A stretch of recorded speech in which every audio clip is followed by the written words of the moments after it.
Welcome to Natural Recovery from Suffering. This is my podcast. This is Scott Killaby. Troy didn't trust himself.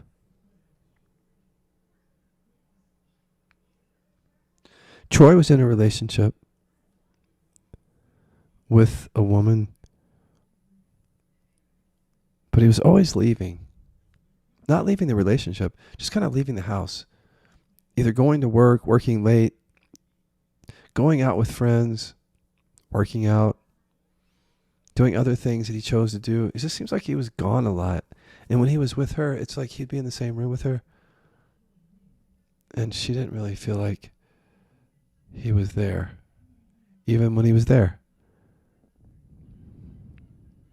I mean, she knew, so let's call her Sarah. It's not a real story. Sarah knew that Troy loved her because he made it obvious, and she knew it in her heart. But that didn't mean that his behavior, his actions always aligned with that. And it kind of left her thinking, I don't know if he's able to love. I know that he loves me, but I don't think he can love. Like it's impossible for him. And she just kept making excuses for him. She couldn't really get angry at him as an anger repressor. So she let a lot go. She went along with a lot. That's what anger repressors do. She didn't set any boundaries or anything like that, or even speak her needs. Troy just kept doing what he was doing. She was in love, so she wasn't going to let go. She had an anxious attachment anyway. She was like always wanting reassurance. And he was always kind of wanting to go and giving her reassurance. I love you, babe. Be back. But when he came back, he really wasn't back. He was never there. Everywhere he went, though, he seemed to be connected to the thing that he was doing. He loved his job. He loved his friends. He loved the bars that they went to. He loved working out with his workout buddy. They didn't have any deep conversations anywhere. None of that happened, but he just seemed to be like connected to those things, but not to Sarah, really. I mean, they had sex, they kissed, they watched a movie from time to time, but most of the time it was like, how can we figure out to get some time together? But really, the more that Sarah asked for time together, the more Troy felt resentful about giving it, because that's how it felt to him. Like, I'm giving her my time. After a while, she kind of thought, well, he must be a narcissist, because she felt that energy of like, why doesn't he want to be here and spend time? And it's like he's defensive, as if somehow his time is so precious, too precious for me. But it wasn't narcissism. You know how your mind spins and like, oh, is this person, but she was just going through all the things and she couldn't find what it was. And I'll tell you what it was. Well, one piece of it is he's mainly a hurt repressor. You can't see it in the story, but he is. Only a trained eye would see it. And the avoidant pattern comes because he's not feeling and expressing what's true to Sarah. And it's just safer to go to work, to be connected there, to his friends, to go out drinking. And plus, he numbs out the buried emotions with all those activities. His relationship with Sarah could bring him too close to those buried emotions. He doesn't want to do that. He's afraid of that. He needs her love. He needs love, and he has since childhood. But relationship for him is about space, mostly. And not, the whole thing about trust for him is like pretty superficial. So it would be like, do I trust her? Like, will she cheat on me? I don't think she will. And then that's it. As long as he feels like she won't cheat on him, then he's safe and he can continue just avoiding, disconnecting, getting away, doing what he wants, and feeling like he's in this really loving, connected relationship. But over time, this is deeply, deeply unsatisfying for both of them. And they both start to feel stuck. Sarah is an anger repressor. She can't say, I'm fucking pissed at you, but she is. She buries it. She just sits there, waiting for him to come home in resentment, which is actually anger, but she can't feel and express it. She has her own sort of patterns of feeling very anxious around the relationship, and also wanting to check out in her own way. It's just too much. And he's mainly just avoidant. He doesn't really need reassurance from her. He just wants to know that, you're not going to cheat on me and you're going to be here when I come home.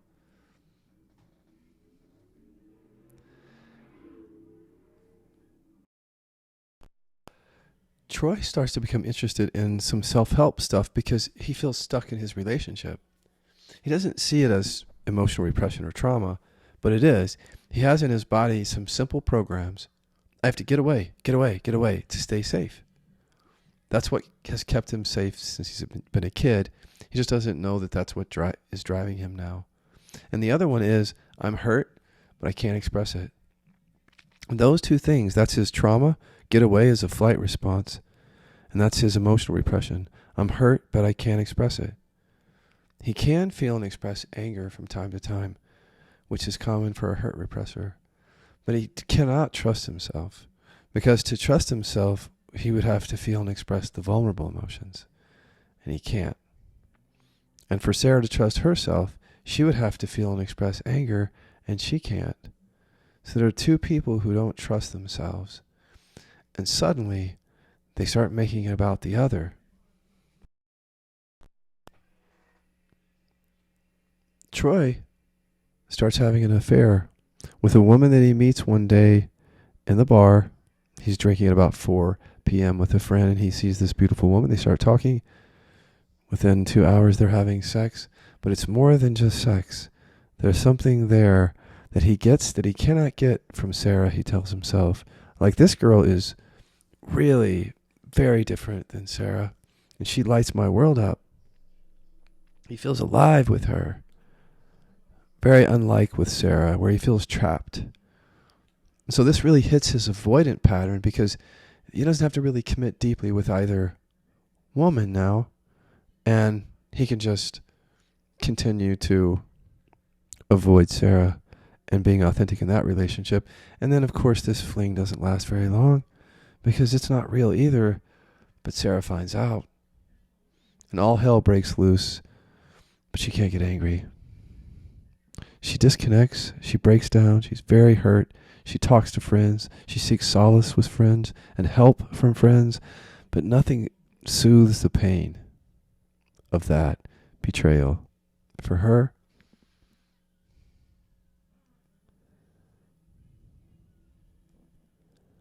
and although Troy has gotten involved with self-help methods to deal with that sense of being stuck, his affair sort of makes him feel unstuck in a way. Because now, even though he never expressed his needs to Sarah and what was going on in his real emotions, she knows, because of the affair, that there are issues.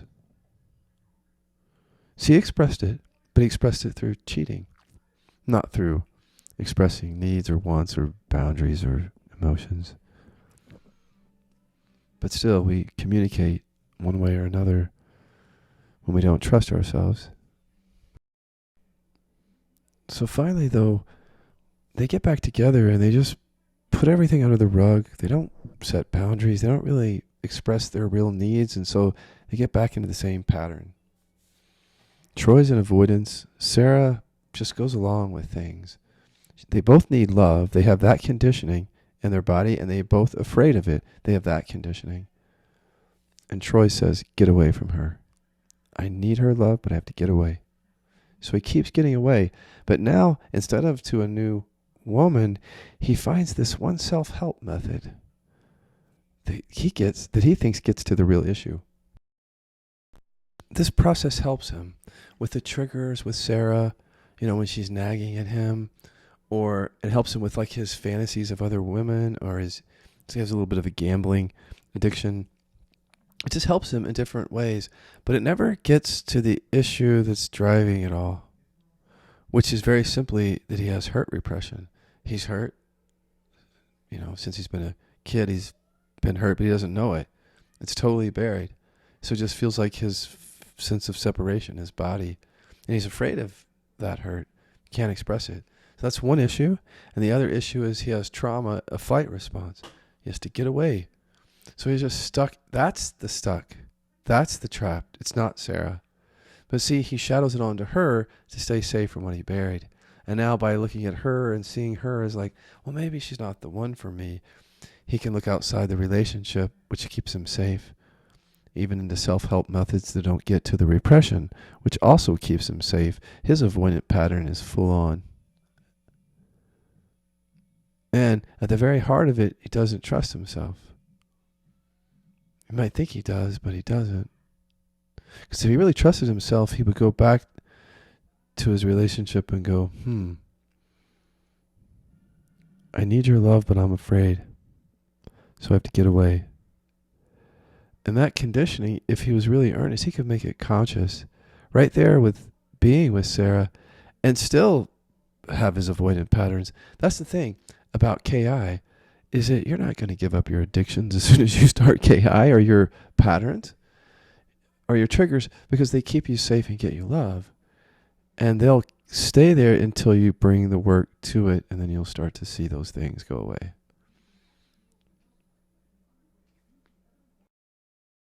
Although Troy isn't cheating, now he's turned that trust issue towards Sarah. And he starts just noticing stuff on her social media. Conversations that she seems to be having over text and messages that come over her phone. Just has a few thoughts about that and just kind of starts focusing how she's not really in this relationship either.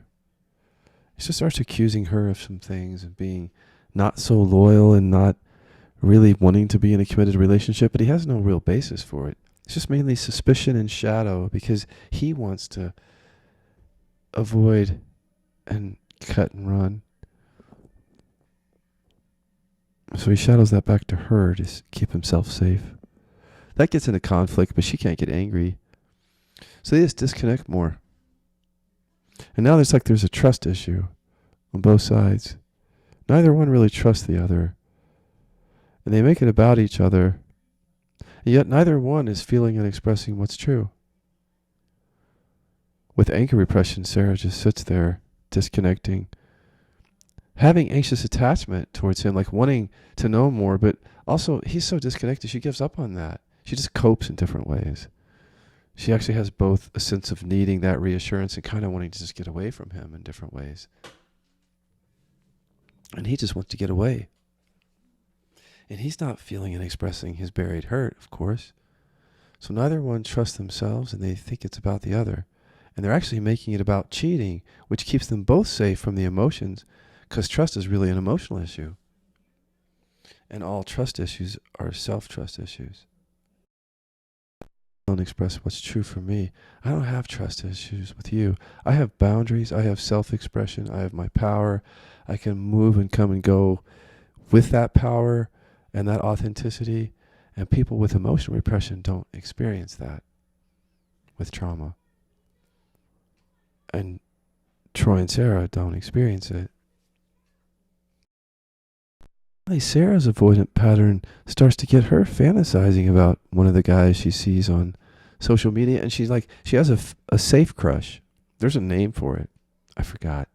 But she's like, oh, he's so wonderful. And she leaves little notes in the comments of his posts. So gorgeous, sexy, big love, and different things, hearts.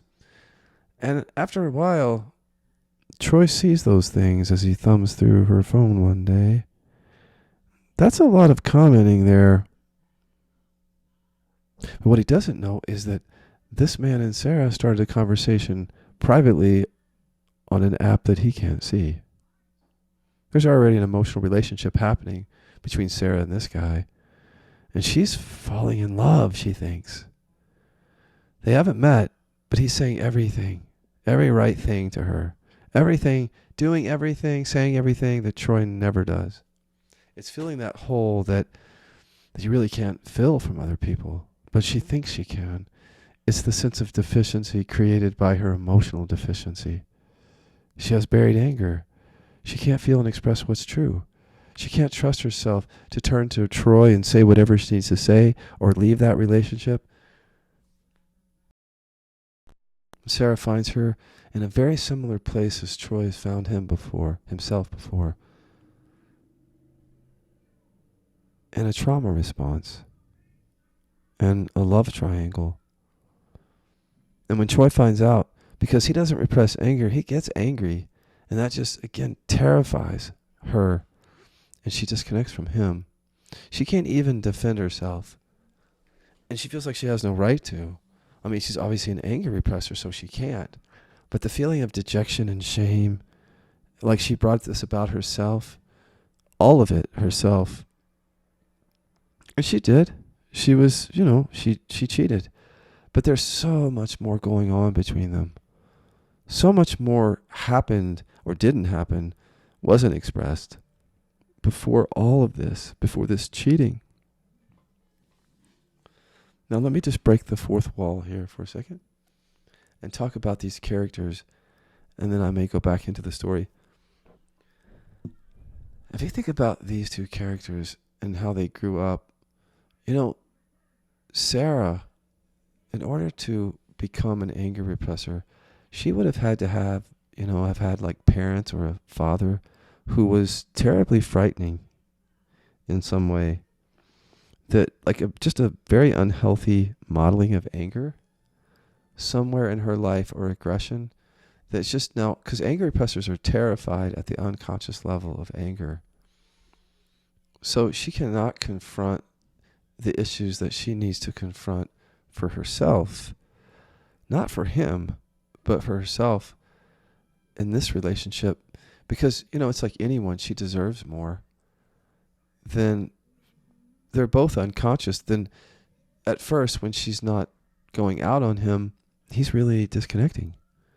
And yet she can't say anything because of her own anger repression. See, we don't trust ourselves. It's just safer to focus on our partner. But if we could really trust ourselves, if Sarah could feel and express what's true for her, including anger or boundaries or her needs. Like, my God, this girl has needs. We all do. So she needs love.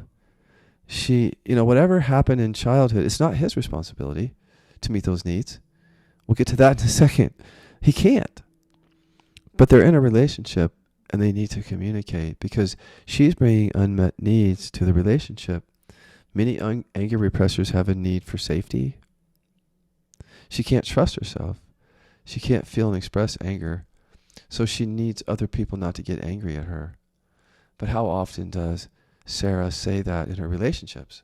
Express that need. I need you to keep me safe, Troy.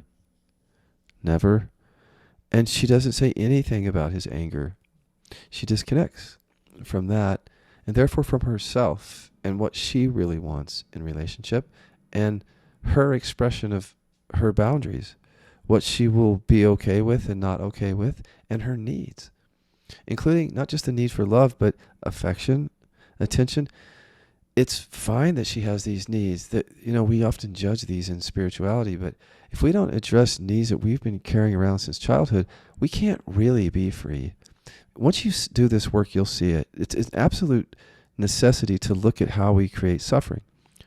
So as I break this fourth wall, I'm going to explain to you how Sarah brought suffering for herself and Troy into this relationship by being someone who was traumatized.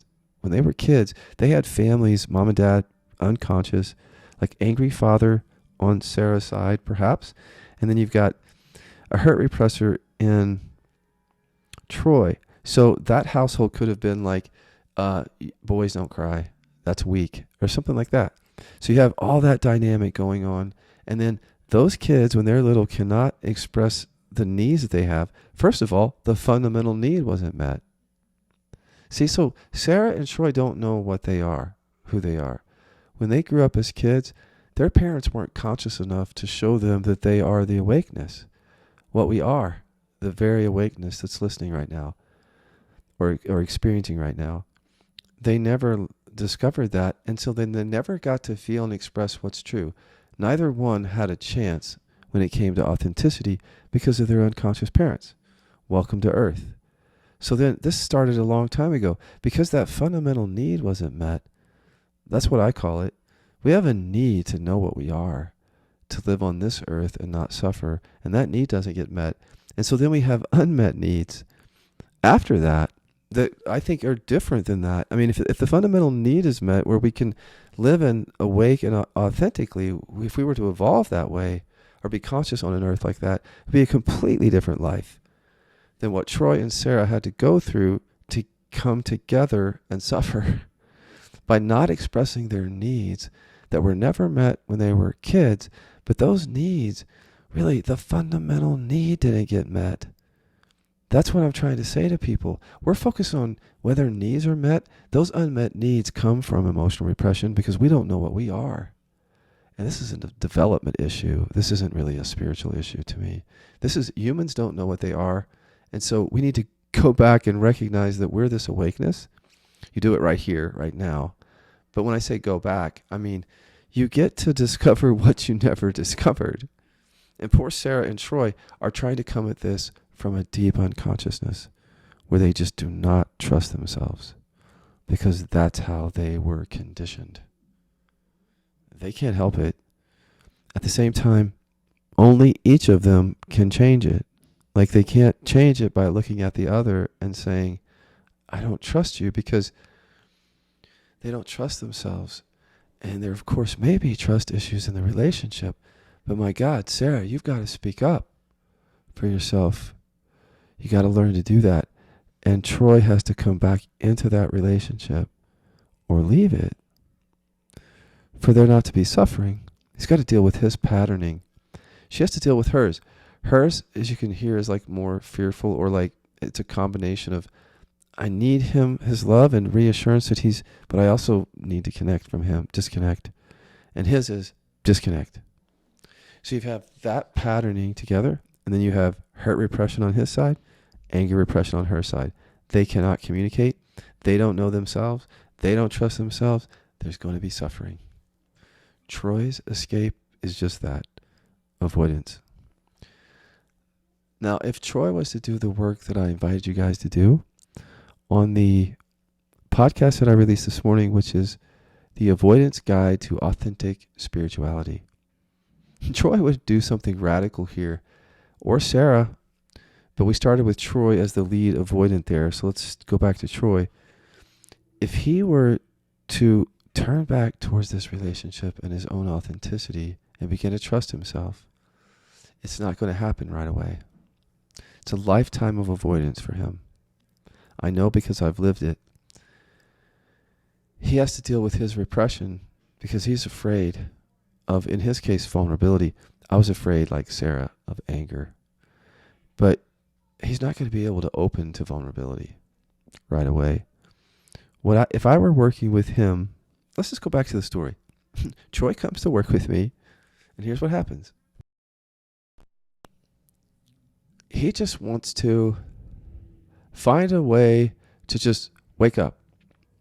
So he listens to like mostly the other non-dual teachers, and he doesn't do any he's not interested in, at first, hurt repression. I have to paint the story that way because so many people come to spirituality very innocently, kind of wet behind the ears or green, you could say. We all do. Where we can become focused on, I just want to wake up. So Troy finds me among other teachers, but when he comes to me, he's like, well, you're not focused on the awareness piece. And I say, no, I'm not. The reason is because if you focus just on the presence, but not the root of suffering, the fact that we're generating the suffering, then the pointing to presence just regulates the system. You can have states of realizations and shifts, but you're like headed down a bypass, which can get really bad, actually. And I explained it to him, that a lot of it comes from just being avoidant and having repression. He says, I don't know what you mean because I don't see the avoidance in my life. And I said, well, avoidants don't usually see it until they become more self-reflective around what's driving them emotionally. And then we start talking about awakening. I said, what I've seen as a teacher through the years is people with like an avoidant pattern or avoidant attachment style, or even, as I've explained that I used to have, avoidant personality like rising to that level, we are run on the flight response. No matter what we say about wanting to be awake, the flight response is governing us, along with whatever repression is there. That's the trauma and the repression that the science says is actually driving us. So I just kept talking to him about it. And I was saying I've met so many people who were rushing to awakening as part of their avoidant pattern. And I was one of them. And then I taught people to do that. Don't focus on the fact that you can't trust yourself fully, or that you can't be authentic in your relationship. And that's the source of the suffering according to science. We're going to sit here and talk about awakening. That's avoidant. Let's just say Troy fought me a little bit, because I'm just doing this work long enough to know that people who predominantly repress hurt might get angrier in their triggers, in their resistance to this kind of work early, whereas angry repressors might swallow that in the beginning and show a trigger later. Anger. It doesn't always happen, but I always point out that as an anger repressor, anger is still a protective emotion, and we're afraid at the core. And we have to keep focused on the fact that it's not really anger or hurt or sadness. It's the fear of those emotions. And it's the fear of intimacy.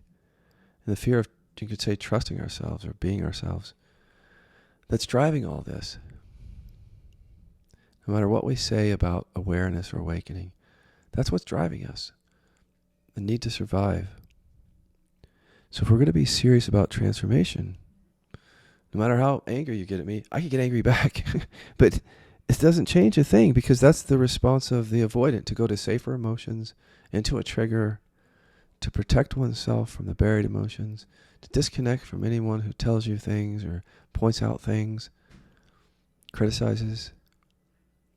I went from being highly critical or sensitive to criticism to just finding where I can own whatever criticism and then defend myself if somebody's not right about something. But avoidants can't do that, and they can't be vulnerable if they have hurt repression, and they can't get angry if they have anger repression. So that's why they're avoidant. And if we could trust ourselves, we wouldn't be avoidant. And we wouldn't think that the trust issue has to do with other people, because we would see that's what keeps us safe. We're responsible for our own emotional system. Nobody else can be. That doesn't mean we are islands unto ourselves, because we get into relationships and then look at what we do. We pick up spiritual practices like Troy, but look at what we do.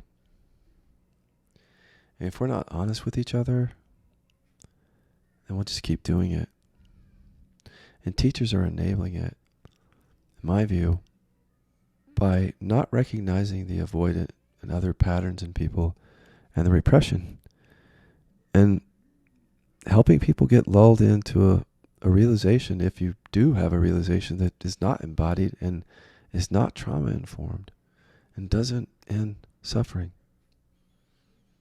You don't have to look very far to see that, because even the teachers get sick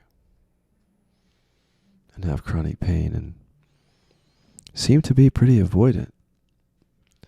Let's just say after all that bantering back and forth, I said my 2 cents, he said his 2 cents, and then he eventually said, okay, so I'll sit here and talk to you about this pattern.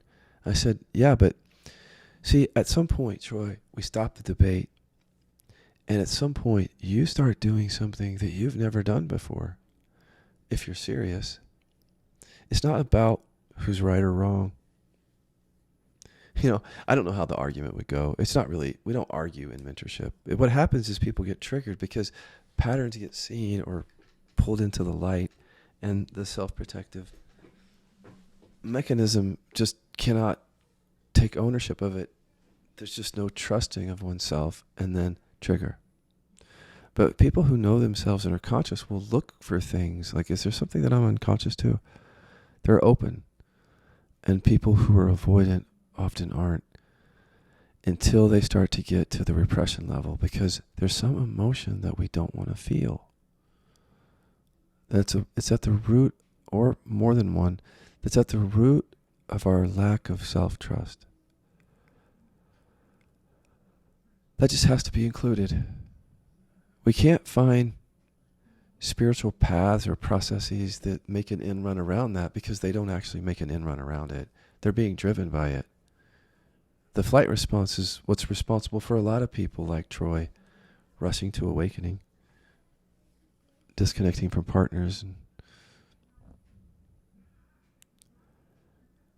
never meeting themselves.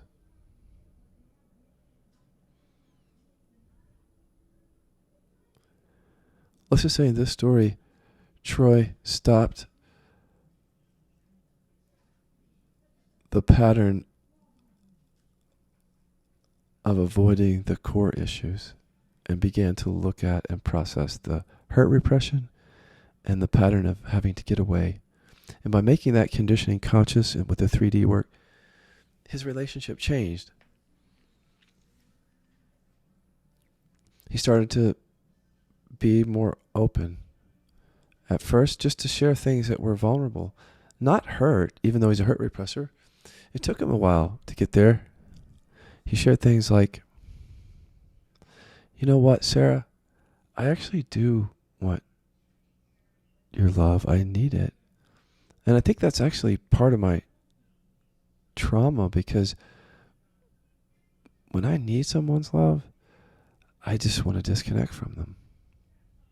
He got conscious enough to say that to her, and that broke down a wall for her. It gave her like permission to get a little bit upset with him finally, because he was being real. She could be real, and she got a little bit angry. She's like, I've been waiting for you to say that. And she owned her own patterns. And they started to discover what it meant to trust themselves with each other. Every time Troy would want to disconnect, he would, but he would go into inquiry and discover he just wanted to get away. And that she was saying something, but he just couldn't be vulnerable. But eventually he just didn't feel like he needed to get away anymore. And he found that the relationship is what he wanted. That's why he started it. But he couldn't trust himself. That's all. He actually loved her. The real kind of love that isn't needy or fearful. It's just love. Simpler than everything he was doing before. It was simpler for Sarah too. Because when you get to the programs that are very simply running you and you make those conscious, relationship is simpler. Because it's all about just being yourself, trusting yourself. And let's just say that they have boundaries now where they know what they want and what they don't want in a relationship, and the trust issues are gone because they trust themselves. I love those happily ever after stories. Truth is, it doesn't usually, well, it can now with KI end differently, but God, there's a lot of relationships where this work never happens, including around the avoidant pattern or trust issues. Story helped with seeing that all trust issues are self-trust issues. There are always exceptions to that, like where you're with someone who's a complete gaslighter, who like physically confining you or aggressive, or and of course just making your life total hell. That's not a self-trust issue, except that you need to get out of there and find a way to do it. But the majority of issues that I see are not that. They're actually just, it's emotional repression and disconnection that ruins relationships and sabotage spiritual paths at the same time by the same people who are running off the same pattern in both places. So I hope this helps. And you can start at repressiontest.com. Just watch for the avoidant pattern that once you get on the newsletter, you just sit there in that state of like fear, no matter what you call it, because part of the thing that I'm showing people is to write down on your journal, as I said on the podcast just recently, the Avoidance Guide to Authentic Spirituality. Write down on your daily journal how you bamboozle yourself when you disconnect from people, what you tell yourself at the conscious level to keep you safe, when really in the body, you just have to get away, or you can't feel and express what's true. It's just so important to see for any kind of avoidant pattern like Troy has. And for him to see, or for anybody like this to see, that you're creating your own suffering. And I'll leave you with this, because this is a small but important detail in this story, but more in the Avoidance Guide to Authentic Spirituality, which is what we've discovered here is that there's a setup for suffering in relationship. And it's as simple as this. When we don't, as I said, get our fundamental need met when we're kids, we don't know what we are. We can't feel and express what's true. We grow up with emotional repression and trauma driving us. We don't know it because it's buried, it's unconscious. Lucky if we become fully conscious of that in this lifetime, because there's so much avoidance of that. And yet if you look at the science in your own body, that's what's driving everything. Pattern is actually a survival pattern. It's the same pattern of stay safe and get love that runs all suffering, bypassing. It's all the same. People know it as avoidance, might know it as a trust issue. It's actually emotional repression. It's the getaway programming or whatever trauma response, and then the emotional repression in the body. There are lots of stories that come from that and lots of distractions, but ultimately that's the driver. I just want to leave you with this. Something just came up for me. I took like a break there. I don't know if you could tell. What came up for me is the spiritual thing. I didn't want to go here, but I'm going to very quickly. I'm proud that I kept this podcast under 45 minutes. So I just remember spiritual teachers talking about trust, a deep trust in presence or in life where you really allow what is. And only a couple of them ever referred to emotional repression, but you can't trust, there can't be a trust in what is when the very driver of what is buried.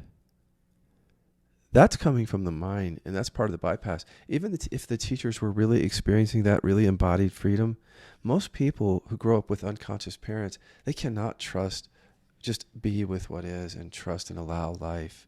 It sounds good, but with repression, it's not possible. People don't know this, though. And so you listen to these spiritual teachings and you hear these, they're really deep and ultimately true concepts, are pointers. Like to actually trust and allow everything is true. That's what I'm talking about here.